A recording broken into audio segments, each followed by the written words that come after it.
प्रदेश की सियासत की करेंगे क्योंकि यहां पर अब दीमक की एंट्री हो चुकी है। जी हां, दिग्विजय सिंह के ट्वीट पर गृह मंत्री नरोत्तम मिश्रा ने निशाना साधा है और कांग्रेस देश के लिए दीमक की तरह है, ये कहना है नरोत्तम मिश्रा का।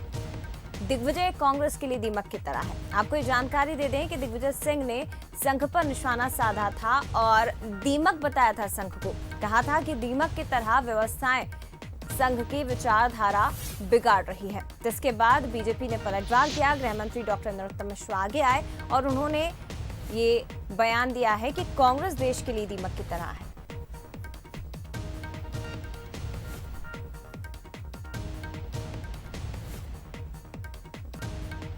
कांग्रेस देश के लिए दीमक की तरह है और कांग्रेस के लिए दिग्विजय सिंह दीमक की तरह। वो कह नहीं पाते हैं कि कांग्रेस को ही दीमक की तरह खा गए हैं। वो पूरे प्रदेश के अंदर देख रहे होंगे कैसी जर्जर स्थिति कांग्रेस की है। लड़खड़ाती हुई कांग्रेस चल रही है, डगमगाती हुई कांग्रेस चल रही है। तो ये तो था डॉक्टर नरोत्तम मिश्रा का बयान और दिग्विजय सिंह के किस बयान पर उनका ये पलटवार सामने आया है, वो बयान भी आपको एक बार सुना देते हैं। आज जब राष्ट्रपति से लेकर नीचे तक सभी हिंदू पद पर हैं, तो फिर हिंदू धर्म को खतरा कैसे हो गया, मैं नहीं समझ पा रहा। ये खतरा केवल बताया जाता है ताकि उनकी फांसीवादी मनोवृत्ति और फांसीवादी विचारधारा को वे आगे ले जा सके और उससे राजनीतिक रोटियां सेक सके और राजनीतिक पद प्राप्त करके पैसा कमा सके। क्या आप ऐसे संगठन से लड़ रहे हैं जो ऊपर नहीं दिखता लेकिन नीचे जिस तरह से दीमक लगती है किसी घर में या किसी वस्तु में, उस तरह से काम करता है।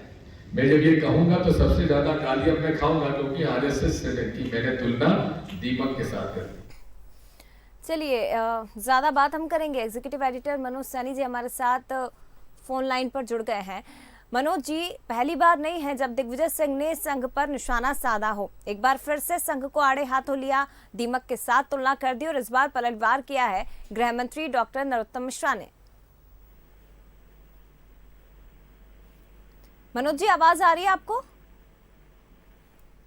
चलिए, लगता है आवाज उन तक नहीं पहुंच पा रही है, लेकिन कांग्रेस देश के लिए दीमक की तरह है, ये कहना है गृह मंत्री डॉक्टर नरोत्तम मिश्रा का। क्योंकि आपको बता दें, पूर्व मुख्यमंत्री दिग्विजय सिंह ने संघ को एक बार फिर से आड़े हाथों लिया था और संघ की तुलना उन्होंने दीमक के साथ कर दी थी। जानकारी लेंगे हमारे साथ मनोज सैनी जी, एक बार फिर से फोन लाइन पर जुड़ गए। मनोज जी, आवाज आ रही है सर आपको? जी जी, बोलिए। मनोज जी, सवाल मेरा यह है कि पहली बार नहीं है जब दिग्विजय सिंह ने संघ पर निशाना साधा हो। पहले भी कई बार उन्होंने इस तरह के बयान दिए हैं जिसके बाद मध्य प्रदेश की सियासत गर्मा चुकी है और इस बार संघ की तुलना दीमक से की है। निश्चित आपने सही कहा जया, और हमेशा दिग्विजय सिंह के निशाने पर संघ रहा है, ये कई बार देखने में आया है। लेकिन एक बार उन्होंने बड़ी बात कह दी है, दीमक से तुलना कर दी है संघ की, और उन्होंने कहा कि दीमक की तरह खोखला कर रहा है संघ। तो ये अपने आप में एक बड़ा मसला है, बड़ा आरोप है। और उसके बाद पूरी भारतीय जनता पार्टी सामने आकर खड़ी हुई। कल भारतीय जनता पार्टी के प्रदेश अध्यक्ष बी.डी. शर्मा ने पलटवार किया और उनको कहा कि कहीं उनको और चले जाना चाहिए, बल्कि जिस लफ्ज का उन्होंने इस्तेमाल किया मैं तो नहीं कर पाऊंगा। पर दूसरी तरफ आज फिर नरोत्तम मिश्रा मध्य प्रदेश के गृह एवं जेल मंत्री ने पलटवार किया और कहा उन्होंने कि दीमक तो वो खुद हो गए हैं जिन्होंने कांग्रेस को खोखला कर दिया। तो अब समझ आ रहा है कि ये जो दीमक है, सियासत में दीमक दिखाई दे रही है, ये लंबा खींचने वाला मसला दिखाई दे रहा है। लगातार आरोप प्रत्यारोप के दौर शुरू हो गए।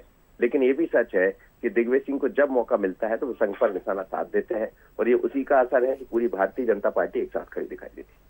बिल्कुल, लेकिन ये मामला अब इतनी जल्दी थमने वाला नहीं है और लगातार बयानबाजी इसमें हमें और आपको सुनाई देगी। धन्यवाद आपका मनोज जी, जानकारी साझा करने के लिए।